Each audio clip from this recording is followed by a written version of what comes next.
Hey, I'm Nicholas Prom, Jeez. and you're watching Posers Must Die, our latest adventures in the exciting and kick-ass world of heavy metal.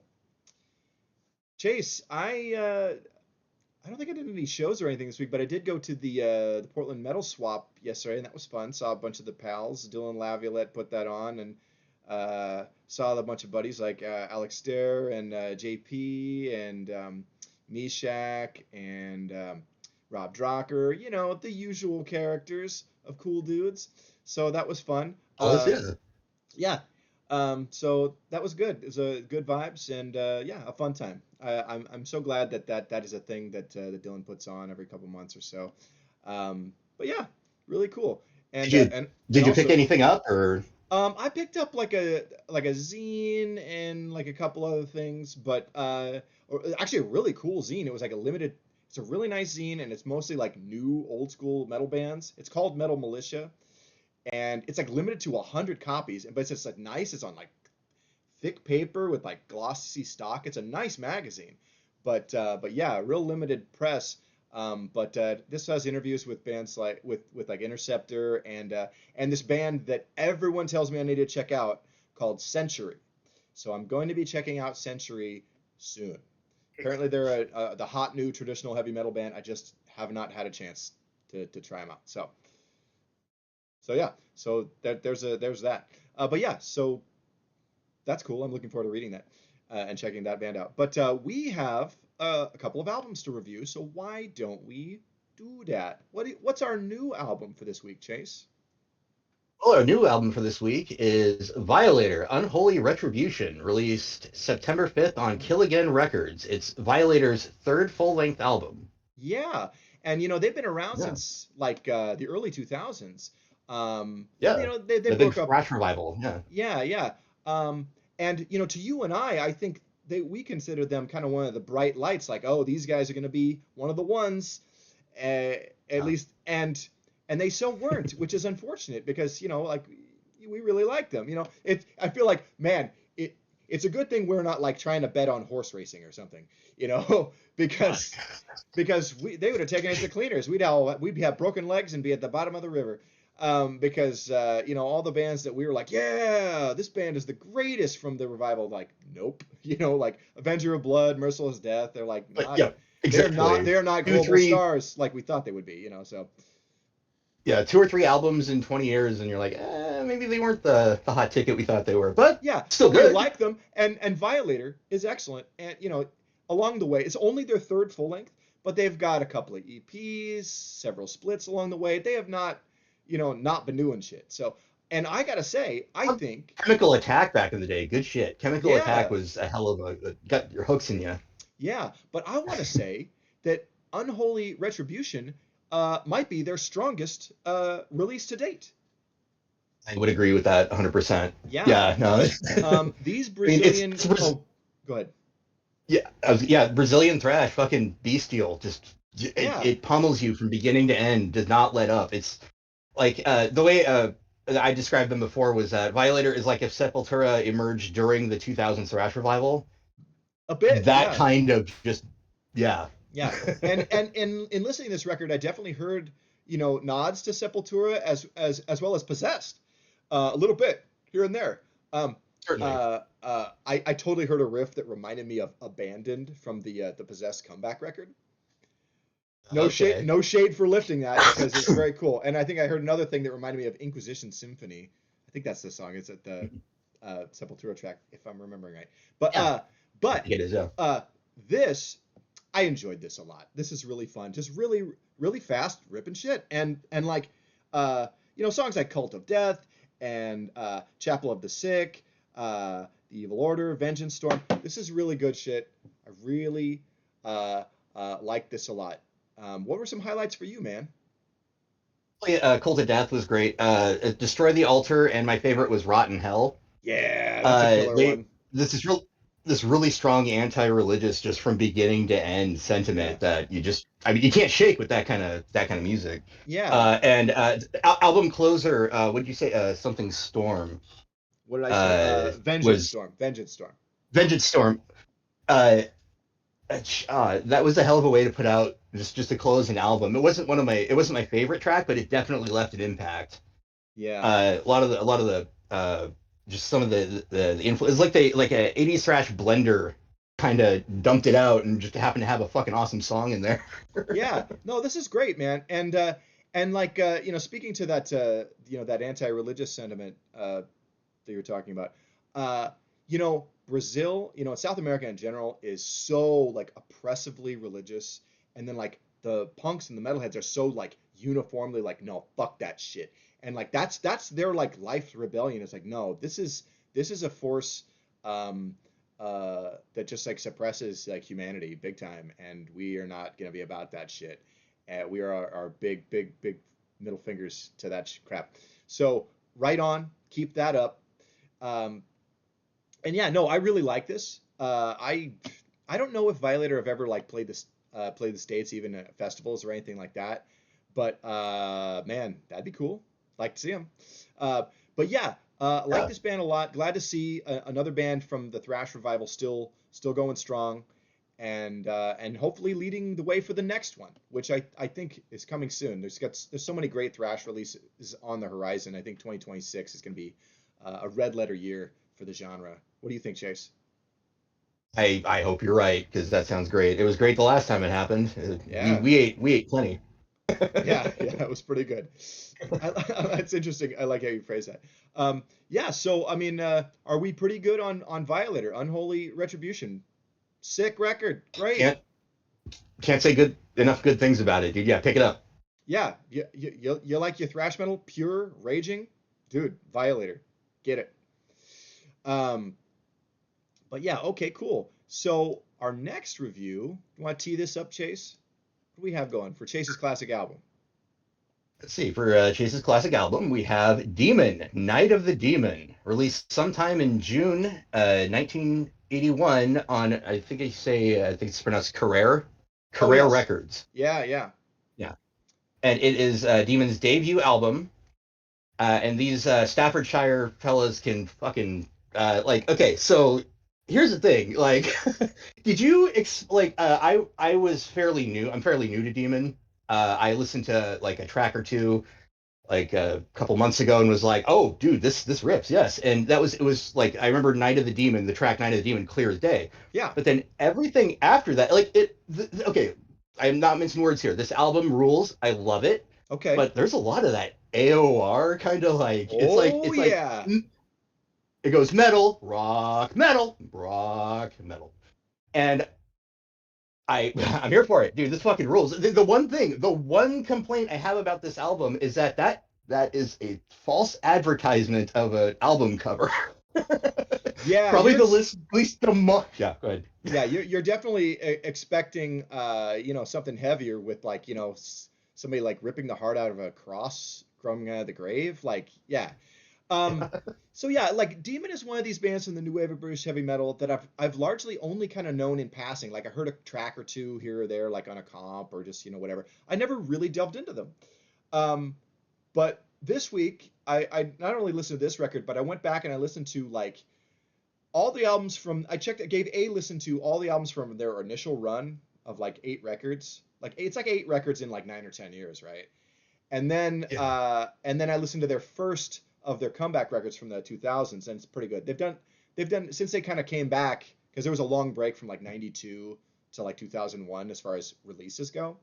Uh, Yeah. but then they put out like 5 or 6 albums since then. But uh, I've heard the first 9 albums, and I want to just talk, okay, a little overview of their catalog. It's really interesting because like this album is really good, and then the next one is like a little more metal and I think is better. Um, and then like the third one, it's like prog stuff is more pronounced. Also in the second one too. And then like album 4 and 5 are straight prog rock records. They're not heavy metal. They're not AOR. And then they come back and it's back to more of the blend, maybe a little more just straight hard rock and heavy metal for a couple records. And uh, it's interesting. Yeah, big blend of of just meat and potatoes heavy metal with this AOR thing and touches of prog. And it's like it's weird though. It's like there's so much commercial potential here. It's wild, and Yeah. Carrera was a major label too. Like, it's wild that they didn't break bigger than they did. Like they've had a career Well, clearly, but yeah, with a name like Demon, it's probably hard to hit the mainstream, especially in Great Britain in the 80s. and You know. I don't think I don't Britain probably wasn't the problem. It was probably other places like the States. It's always like, can you break into the U.S. market? Is really what helps you break to that upper level, because Britain has some like some stodgy people who are like, oh, but also there's a regular fascination with quote unquote the occult and like pagan history and like weird stuff that you'll see throughout like British rock, and it's not out of it's not too abnormal, you know what I mean? Um, Yeah. but so it's kind of weird that I think Demon could have been bigger. It's like, dude, it sounds like the Rainbow album they did with Graham Bonnet, or the ones from Yeah. Joe, the They are. couple they did with Joe Lynn Turner. It has that commercial rock edge, and it's good. But yeah, why don't we circle back and really talk about this album itself? I mean, big highlights for me, um, Night of the Demon and Into the Nightmare, um, Liar, um, Fool to Play the Hard Way, and then album closer, One Hell of a Night. I think those are all really like the big strong tracks for me. How about you, man?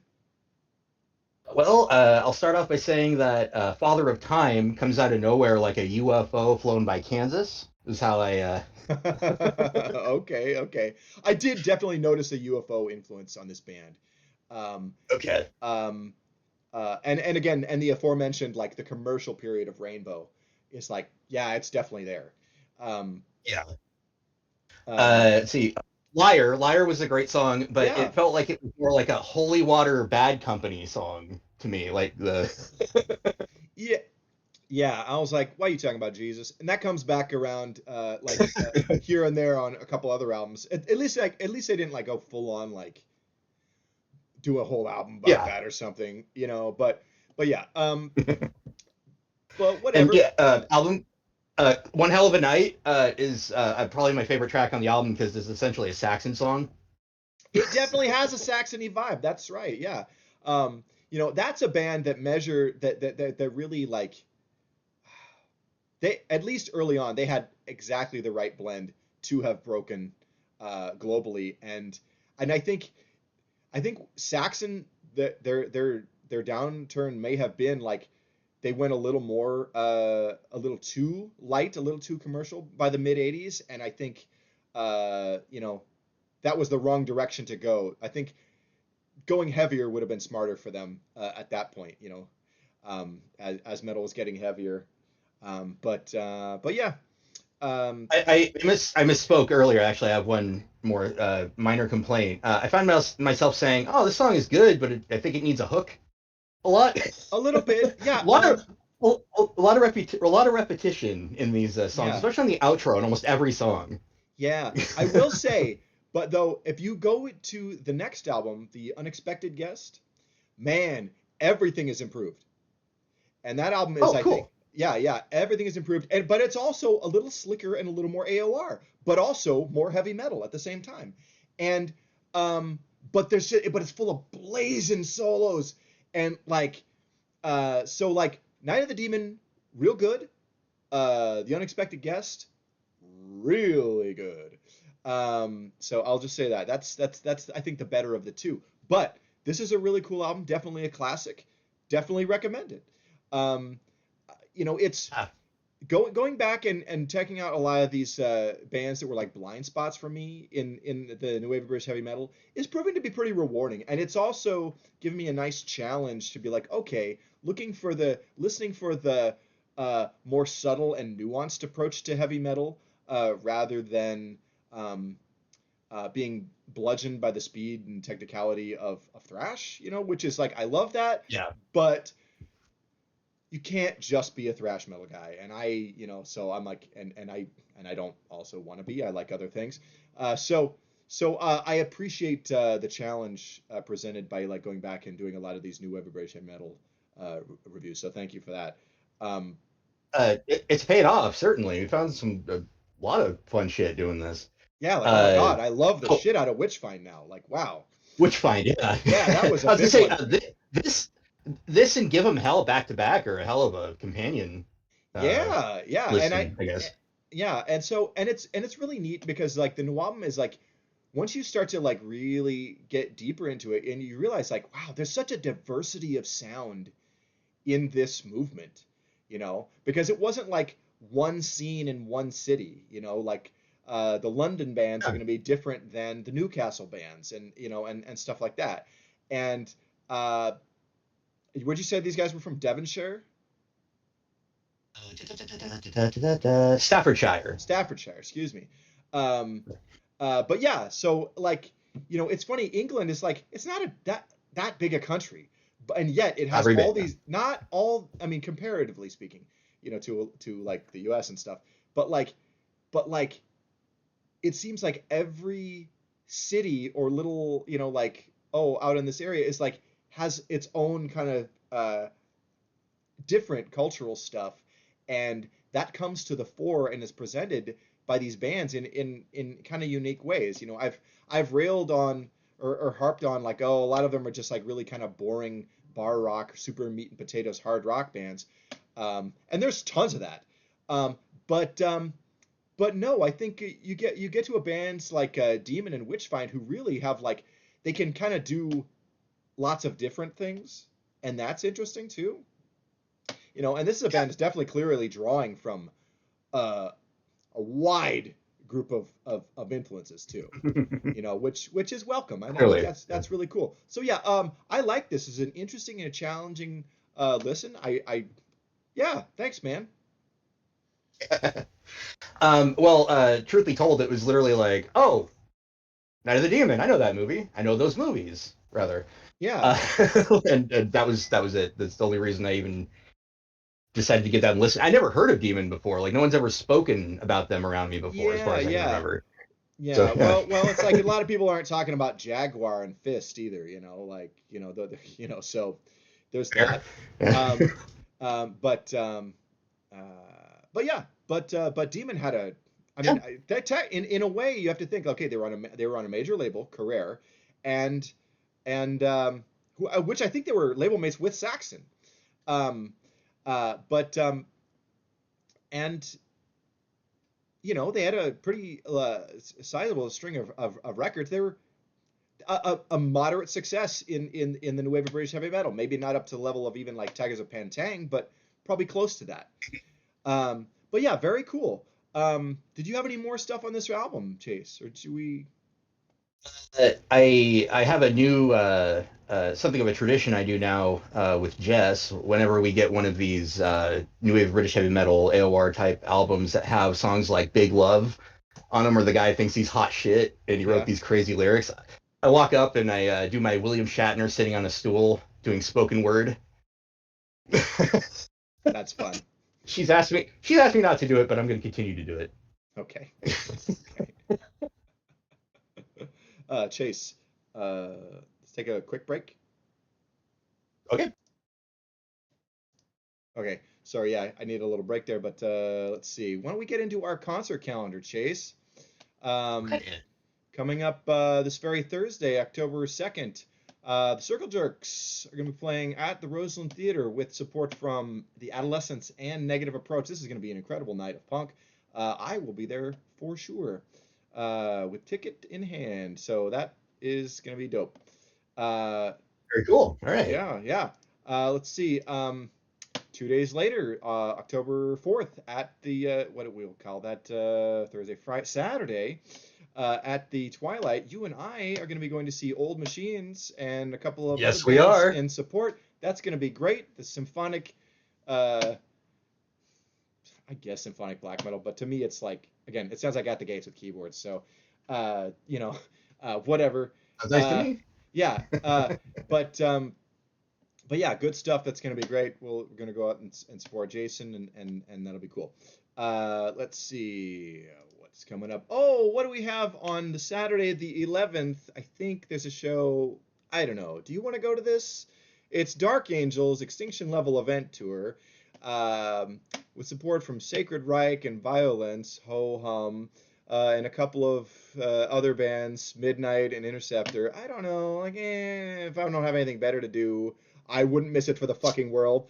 Uh, Spineshank is playing down the street. We should go see Spineshank and like El Nino or something. That'd be Spine great. Shank or Or not. Don't Il say Nino. don't say Spine Shank. Oh my god. We do not speak of Spine Shank in this house. Or Il Nino. Il Nino actually are rapists, so remember that. Oh shit! I did Yeah. not know that. Oh Well, shit! not a lot of people don't, but I once went with a girl who her and her friend got drugged on their bus, and she dragged her unconscious friend off the bus. So yeah, they are a date raping band. So fuck Il Nino, and yeah. So That yeah, yeah. dude. I mean, yeah. I mean, like, are they even a band? You know, still, I don't even know. Probably not. But I anyway, was just yeah. thinking to the Freddy versus Jason soundtrack. I was like, who else was on that? Oh. Wow, what a moment in time to zero in on. Let me tell you. Uh, okay, so yeah, we're totally hyped for the Dark Angel show. Of course, that's going to be amazing. And yeah. Let's see, and then also, oh God, what's the date of that program? It is October 17th. Friday. DRI are going to be playing at Dante's with Authors of Fate. You love DRI. They're great. If you can make it, go to it. Um, yes, let's see. And then October 18th. What day of the week of that is that, Chase? It's a date. It's Saturday. It's a Saturday. Well, Atomic Terror are playing the third night, the metal night of the AMP Music Fest. I think it's like Allied Music Project. But anyway, this is like a benefit for like kids doing instruments and stuff, I guess. I don't know. But anyway, they'll be playing with Battle Cattle and a couple of metalcore bands, and you should go to that, folks. See Atomic Terror. This is going to be their last Portland show of the year, so it's your last chance to see them for a while. But because they're working on the new album. Let's see. What else? We've got October 19th, the very next night, at a venue I don't know called The Snug. It might be new. It's a free punk show with Filthy Traders, Trans Panic, and excuse me, Dismantled. Hey, free show. We like that. We like some punk rock. Oh, there are worse ways Cannot to beat that price. You cannot beat the free price. Yes, so that's a good time. Yeah. Speaking of punk, October 20th at the Ooh. Hawthorne Theater, GBH and Slaughterhouse are going to be playing. Man, GBH rules. I wish I could be at this, but like October is crazy busy, and yeah, and I would have to take a day off for it, and I'll just not. Um, Maybe I'll change my mind. Who knows? Um, Also, I think Agnostic Front are playing the same night as Atomic Terror, but go see them, please. So come see Atomic Terror. But let's see. October 23rd, up in Kelso, Washington, at Papa Zuzu's Pizza, Carnivore AD will be playing with support from In Mortui, Chemical Annihilation, and Atomic Terror. That's going to rule. Go to that. I'm going to that. I'm planning to be at that, I should say. And then the following evening, very similarly, lineup is slightly improved with the presence of Skeletor, but it's all the rest of the bands are the same. It's going to be up in Seattle, Tim's Tavern. Go, man. Hey, Carnivore, Atomic Terror, Chemical Annihilation. It's going to be great. Yes, cool times for that. Halloween night. I'm breaking my not going to see Unto Others streak by going to see Unto Others and alongside Hoaxed and the mighty, incredible, raging, kick-ass Stress Test, who I fucking love. So that's going to be a fun time. I know I'm going to be doing for Halloween. Neat. Dig this. Here's the show for the following evening. It's a night of tribute acts. It's November 1st at the high water mark. Celtic Frost tribute. The Oath, a tribute to Merciful Fate. Hell yeah. Ooh. Thieves, a tribute to Ministry. Okay. And Adrenochrome, a tribute to Sisters of Mercy. Okay. Well, I'll be eating burgers and fries while those bands play, but I'll be definitely rocking out to Celtic Frost and Merciful Fate tributes. So that's gonna be killer. I gotta go to that. It's only $10 too. Saturday night. I I saw Celtic Fraud on the list here, and I'm like, that's gotta be a cover band. Please tell me that's a cover. You are correct, sir. Yes. So that's gonna be fun. I'm really looking forward to that. That's gonna be, yeah, cool time indeed. So neat. And then Saturday, December 13th, it's Merry Thrashmas 2, starring The Accused, AD, Chemical Annihilation, and our friends Battle Cattle. That is gonna be a night, a trip. It's a triple thrash threat, baby. And so go see some thrash metal mid-December and rock out at the Twilight with all these thrash metal bands. That is going to be the show for this week. Chase, why don't you hit us with the sign off? Hey, thanks for watching. Remember to like, comment, subscribe, and every time you drink and drive, you always think that you'll survive until your car is crushed and bent. Impact is imminent. Yay! My favorite Exodus album, with Steve Souza singing. Absolutely. Okay, right on. Cool. Well, good night. And good night. Twice.